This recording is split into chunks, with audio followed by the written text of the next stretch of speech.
कौशाम्बी जनपद की स्थिति बता दूं। ये जो संख्या इतनी है यहाँ पर, ये पीड़ित इतने ही नहीं है कौशाम्बी में, बहुत है। आपके कौशाम्बी जनपद में एजेंटों की संख्या 1.5 से पौने 2 लाख के बीच में है। कितनी है?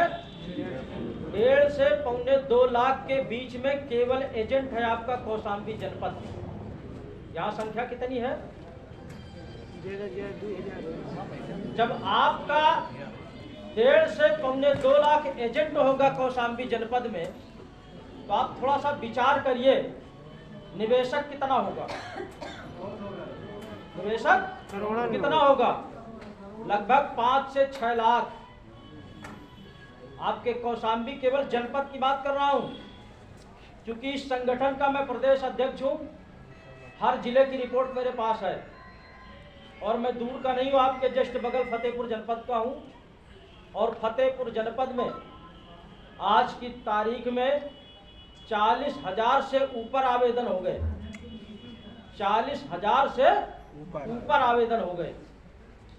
अभी 2 दिन की रिपोर्ट मेरे पास नहीं है। अब इससे थोड़ा सा मैं इसलिए बता रहा हूं कि ये संघर्ष है। जेब से जब पैसा चला जाता है तो वापस आने में बड़ा संघर्ष करना पड़ता है। मानते हैं इस बात को कि नहीं? जी सर। और बहुत से ऐसे परिवारों का पैसा जमा है कि उनकी दशा देख करके, उनकी स्थिति परिस्थिति देख करके बहुत तरस आता है। और तमाम तो ऐसे निवेशक मिल जाते हैं कि उनकी स्थिति देख करके आंसू आ जाते हैं आंखों में। लेकिन साथियों, ये समय है, ये बीमारी जो आई है कोरोना से भी ज़्यादा है, कोरोना से भी बढ़ करके है। लेकिन अभी इस बारे में हमारी सरकार, संबंधित अधिकारी, उनको छोड़िए, संबंधित हमारे प्रतिनिधि जिनको हम मोहर लगा करके विधायक सांसद बना करके भेज देते हैं, उनके मुंह से कभी आवाज नहीं निकल रही कि इनकी भी पीड़ा है, कभी हम इनकी चर्चा करें।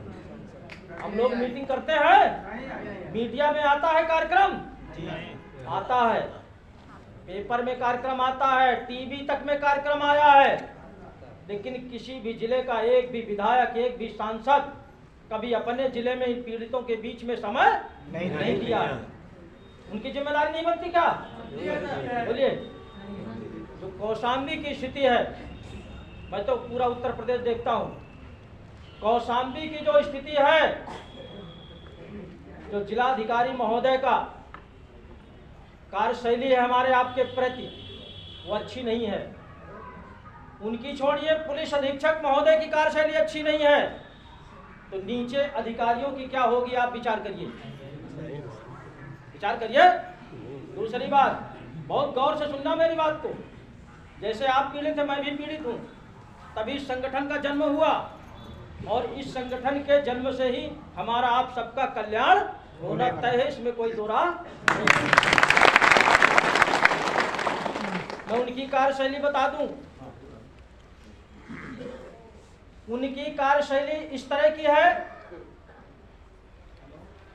हमारे जो संगठन के मुखिया हैं यहाँ जिले के, जब सामने मिलते हैं तो संतोषजनक बात नहीं करते और इस पीड़ा को समझने से भी इनकार करते हैं। ऐसे लोगों के लिए विकल्प है। आप विचार करिए, सरकार किसकी दम पे बनती है? किसकी दम पे बनती है? और गिरती किसकी दम पे है? और ये अधिकारी किसकी दम पे चलते हैं? सरकार से अलग चलेंगे क्या?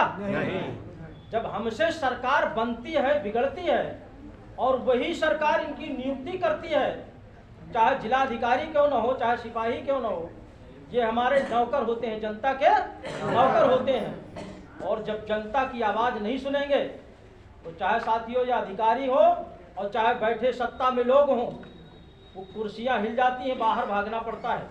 अच्छी अच्छी सत्ता आई और चली गई।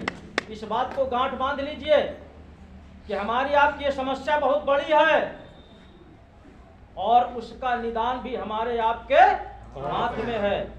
मैंने अभी मंचासीन अधिकारियों को ये सुझाव दिया है कि आप लोग चाहे छोटी मीटिंग करिए चाहे बड़ी मीटिंग करिए, लेकिन संगठन का बैनर लगा करके करिए। आप लोग देखेंगे कि इस बैनर में क्या व्यवस्था है और किसके लिए संघर्ष किया जा रहा है। इस बात को मैं इसलिए बता रहा हूँ, सबके संज्ञान में होना चाहिए, क्योंकि आगे का जो मेरा प्लान है बहुत बड़ा है। अभी इतने लोगों से कोई अधिकारी कोई सरकार हिलने वाली नहीं है। अगर केवल निवेशक ही नहीं, इस कौशाम्बी जनपद का जिस दिन केवल निवेशक एक साथ आ जाएगा तो कितनी संख्या होगी? कौशाम्बी जो नगर है इसकी कोई गली बाकी रहेगी जहाँ भीड़ ना हो? तब तो समस्या समझ में आएगी कि नहीं आएगी? आएगी ना? इसको दिखाना पड़ेगा हमको सरकार को। अधिकारियों का एक जवाब होता है, जब कोई पीड़ित व्यक्ति जाता है थाने या चौकी या किसी भी अधिकारी के पास, तो निवेशक को भी टार्चर किया जाता है। तमाम हमारे निवेशक गए होंगे थाने में एजेंट की शिकायत करने, गए कि नहीं गए? गए होंगे, बहुत लोग गए, तमाम मामले आए, थाने चौकी तक गए। वहां दरोगा सिपाही बोलता क्या है? हमसे पूछ के जमा किया था क्या? क्यों प्राइवेट कंपनी में जमा कर दिया? बोलता है कि नहीं बोलता है ना? इसको समझ लीजिए पहले, उसका जवाब है अच्छी तरह से, बहुत बढ़िया जवाब है। ये लूटने वाली कंपनियां हैं, कहते हैं क्यों जमा कर दिया, ऐसा बोलते हैं ना? ये लूटने वाली कंपनियां हैं, ये उनको पता है, दरोगा जी को ये पता है कि लूटने वाली कंपनियां हैं। तो लूटने क्यों दिया? तुम्हारा कौन सा काम है? क्या कुर्सी में बैठने के लिए तुम्हारी नियुक्ति हुई है? बोलिए नहीं। बहुत अच्छा जवाब है। दूसरा,